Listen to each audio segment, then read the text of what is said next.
Hello, welcome back to the channel. Today we're going to be breaking down another flaw in democracy. Now, this won't be the kind of generic democracy has failed, democracy is an illusion type of video, that you can find on all hours of the political channels across YouTube.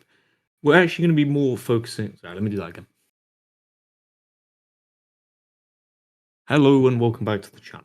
Now, today we're going to be critiquing democracy from our own, dare I say, original theses that democracy is inherently bad in its late stage form for societal cohesion because democracy creates two nations within a nation. What we mean by that is that as democracy develops and the parties vying for power in a democratic system evolve, and as they have shown across the world, they diverge more and more left or right, essentially creating two blocks within a country. One that is extremely, left wing, and one that is extremely right wing. Now, I'm using right wing and left wing in this sense just for explaining the video better. Obviously, try and move beyond the left-right framework if you can, but for the intensive purposes of this video, we're just using right and left in their most commonly understood forms. Because the basic premise being that you can't function as a society with one half of it being so actively opposed to the other. And this is a problem that has originated from late stage democracy. Now, part of the issue that causes this is that democracy requires every single citizen to be an active participant in politics. Now, this is actually counter to a lot of historical ideas on how a country is run. Under an authoritarian system, one is not required to engage with politics. That is left to the higher minded. That is left to the quote unquote capable. Be they capable or not, they are the ones making the decision. They delineate power away from the common mass. Now, I actually believe this is a good thing in a way.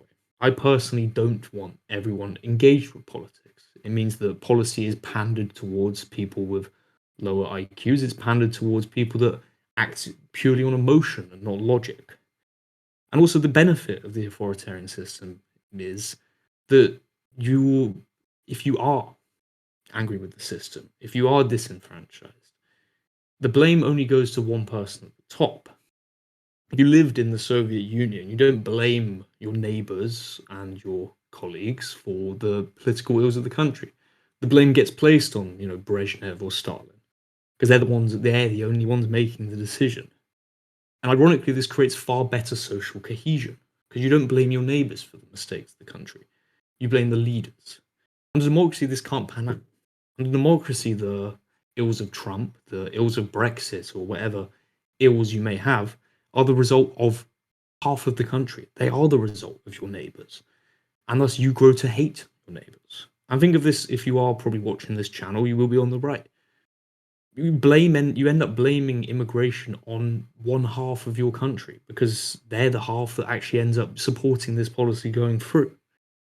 The point I'm trying to make here is that democracy, by forcing every person to participate within it, means that when something goes wrong, the anger of that ends up at your common people, at your common man. And this shouldn't be the case, right?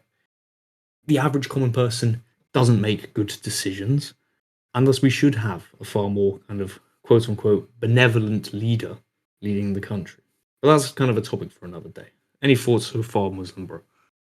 Yeah, I think it's quite interesting you bring in the enlightened despot from what Frederick the Great was coined way back in the day by the philosophers at the time. But I really quickly want to emphasize a bit more on the point that when something goes bad in your country, or things go tits up, for example, in a democracy, like you said, you blame the other half, the people that ended up voting in that specific policy or voted in that specific member of parliament or that specific president or prime minister, whatever it would be. And then that policy was enacted because of the vote itself. If you were to think about it from a social perspective, what this ends up having is creating a constant enemy that you have. So now you have two enemies that you're fighting.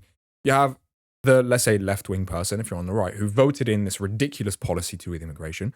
And at the same time, you're trying to hold the quote-unquote power in, like, you're trying to hold them accountable, right? You're trying to hold them accountable through the media. You're trying to hold them accountable through your next vote, whatever it would be.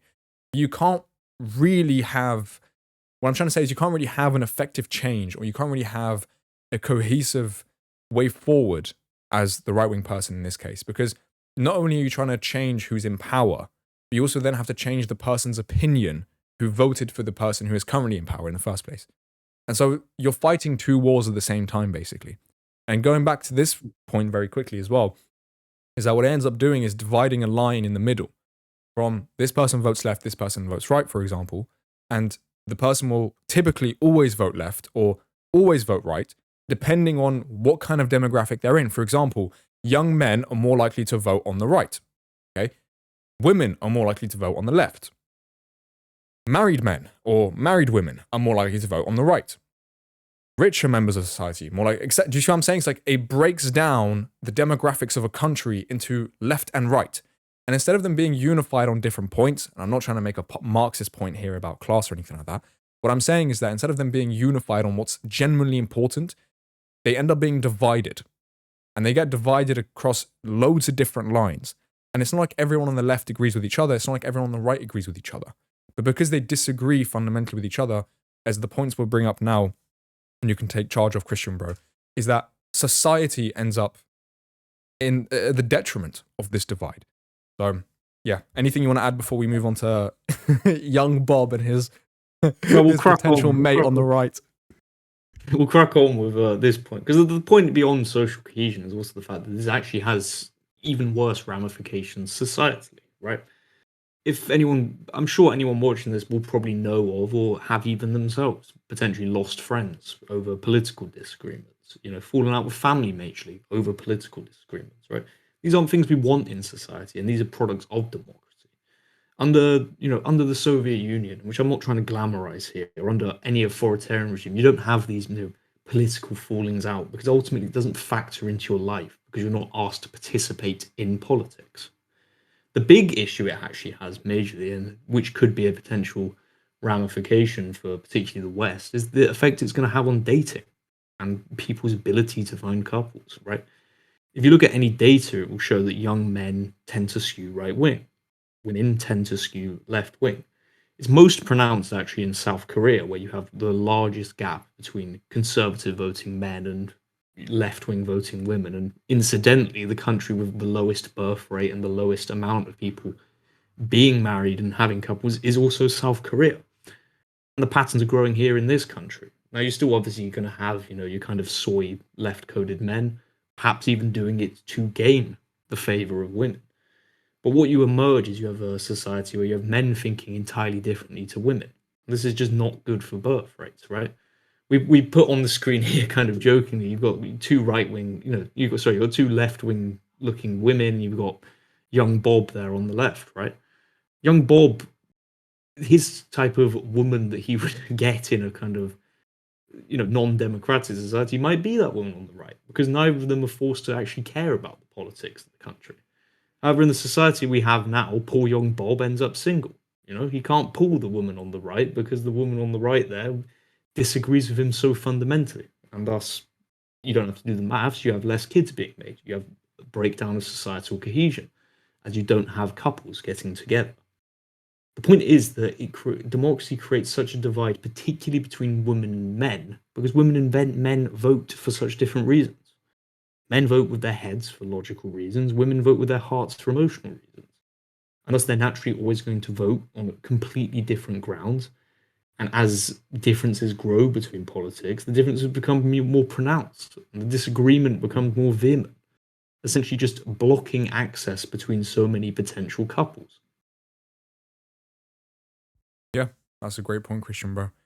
As democracy politicizes your views because you have a way of expressing those views in a political way and having some sort of effect in the politics of your country, what it ends up doing is creating a lot more it makes all your opinions and values a lot heavier. And so your emotional stance, or at least your ability to defend your points, and the ability to, I'd rather say like, you're less likely to care if somebody disagrees with you on something on an authoritarian regime, because politically you kind of have to think similar to each other. And so even if your values differ slightly, you might end up living in a different tribe, or You might end up just disagreeing on some points, but you can still be friends. Whereas because your opinions here are typically politically charged, because they can be expressed in some way in politics, it ends up creating a big divide, whether it be friendship or, in this case, potentially marital, where a typical girl in your village or a typical girl in your town is from left wing and you're right wing. All of a sudden, and having the prospect of you two being married, although this sounds really silly, but genuinely, like, the prospect of you two being married is now less likely. And if you are somebody on the right wing of politics and you're a young man, good luck finding a typical normal woman who also thinks the same as you. You're probably going to have to find a woman who's incredibly autistic, annoying, or most likely doesn't care. And that, I guess that's fine also. But you see what I'm saying here is like, you're not making it easy for yourself. It just creates more friction towards a process that should typically happen and should be easy within any culture that wants to sustain itself for the future. Because the differences are just that pronounced, right? Like, if you live in China, like, the general disagreement will just be, yeah, the regime's quite good. Nah, the regime's not that good, but hey, what can we do about it, right? That's not that big of a barrier. Democracy, because it's marketing political beliefs, ramps up each year. You know, you're either immigration is a fundamental threat to our society and will kill it, or you're either immigration is a wholehearted good and our absolute duty to the world to proceed with, right? Because the lines just become more and more disparate. It's very hard to maintain centrism and like just a kind of basic level of center moderate politics in a society where you're getting marketed politics towards you because they have to. The best sell is always the more radical sell. And this means essentially that people have even growing disparate political beliefs. Now, this also combines into just a breakdown of social cohesion as well, because you don't look at your fellow countrymen all the same way. You look at some as the complete enemy, some as allies, right? This isn't how a functioning society works. A functioning society works when you look at anyone that is part of your country and part of your country is English, as part of the collective future of this country, as your brethren. Democracy requires you to think of one half of your country as your enemy, despite them being of your same kin, despite them being of your same culture. Now, you know a bit more about the whole you know a bit more about psychology, Muslim, bro. I'll let you take over. Yeah, so hopefully just follow along with me. If there's anything that doesn't make sense, Christian, bro, do cut me off. I want to make sure it makes sense to the viewer as well. Fundamentally, if you have social cohesion, it tends to be because of values that are shared, culture that is shared, and the direction of that culture being agreed upon. In democracy, it's very difficult to have that. But one of the reasons as well is that in a lot of democratic countries, and although we won't get into the reasons why immigration is so high, but you have more immigrants, and these immigrants tend to be allowed to vote after a certain period of time of them living in that country. Now, these immigrants might disagree with you on what the culture of said country should be. Why? Because again, you go back to where they came from, and their culture is very, very different to the British culture.